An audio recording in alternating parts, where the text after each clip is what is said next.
Haribhoomi news bulletin में आपका स्वागत है। सबसे पहले बात करते हैं मानसून की एंट्री के बारे में। प्री मानसून के बाद हरियाणा के लोग मानसून का इंतजार कर रहे हैं। कुछ जिलों में बारिश के बावजूद भीषण गर्मी और उमस पड़ रही है। हर किसी के मन में सवाल है कि हरियाणा में मानसून की एंट्री कब होगी। मौसम विभाग की माने तो 20 जून के बाद कभी भी प्रदेश में मानसून की एंट्री हो सकती है। हरियाणा कृषि विश्वविद्यालय के कृषि मौसम विज्ञान विभाग के HOD डॉक्टर मदन खीचड़ के अनुसार इस समय पश्चिमी विक्षोभ सक्रिय हो गया है। 2 से 3 दिनों में मानसून की उत्तर प्रदेश में एंट्री हो जाएगी। अभी मानसून मध्य प्रदेश, ओडिशा, बिहार, झारखंड और छत्तीसगढ़ की ओर बढ़ रहा है। हरियाणा में 20 जून के बाद मानसून कभी भी दस्तक दे सकता है। आपको बता दें कि हरियाणा में मानसून की एंट्री हर साल 29 जून के आसपास होती है। कल प्री मानसून के कारण हरियाणा के 14 जिलों में बारिश हुई थी, जिसके कारण तापमान के तेवर थोड़े कम हुए हैं। मौसम विभाग ने कल भी बारिश का अलर्ट जारी किया है। कल रेवाड़ी, गुरुग्राम, फरीदाबाद, रोहतक, पंचकुला,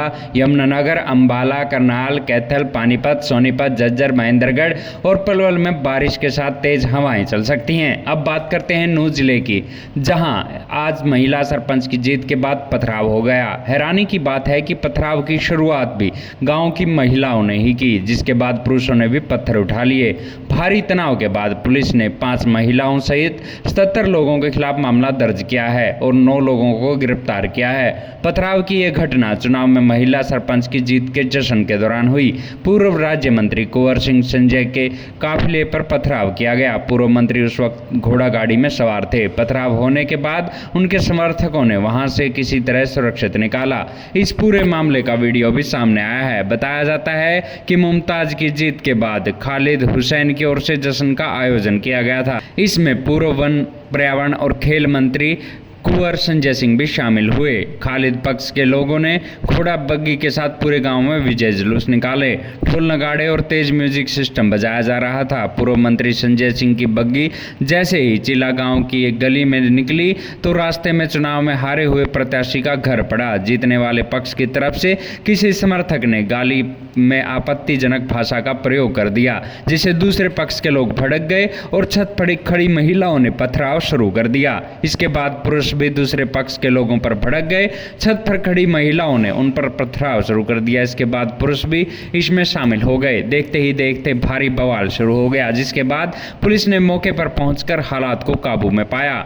अब बात करते हैं पानीपत की। पानीपत पुलिस ने राहगीरों से मारपीट कर मोबाइल और नकदी लूटने वाले गिरोह का भांडाफोड़ किया है। पुलिस ने गिरोह के 4 आरोपियों को गिरफ्तार कर लिया है। आज सभी बदमाशों को कोर्ट में पेश किया गया। पानीपत के DSP ने बताया कि सभी आरोपी रात के समय राहगीरों के साथ मारपीट कर लूट की वारदात को अंजाम देते थे। इनमें 2 आरोपी हरिनगर और 2 सैनिक कॉलोनी के रहने वाले हैं। DSP ने बताया कि आरोपियों से लूट के 9 मोबाइल और 1 बाइक भी बरामद की गई है। सभी आरोपियों की उम्र 19 से 23 वर्ष के बीच है। आरोपियों को चोटल रोड पावर हाउस से गिरफ्तार किया गया है।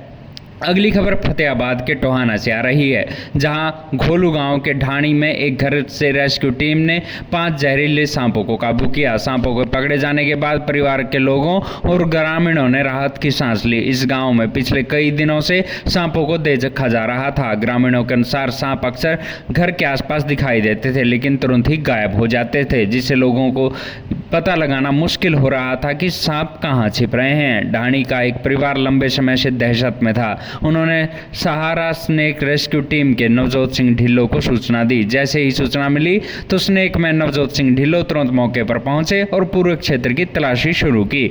घर के भीतर और आसपास में जब कुछ नहीं मिला तो उन्होंने पुराने गोबर के उपलों के ढेर को जांचना शुरू किया, जहां एक के बाद एक सभी सांप बाहर निकाल लिए गए। रेस्क्यू के बाद सभी सांपों को सुरक्षित थैले में डालकर जंगल में छोड़ दिया गया है। पानी से एक और खबर सामने आ रही है।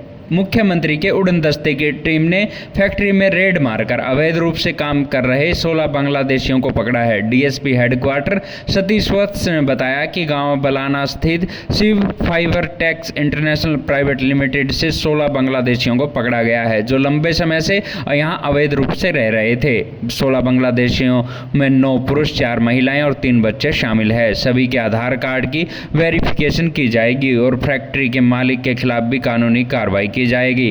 फिलहाल सभी बांग्लादेशी नागरिकों को डिपोर्ट करने की तैयारी शुरू कर दी गई है।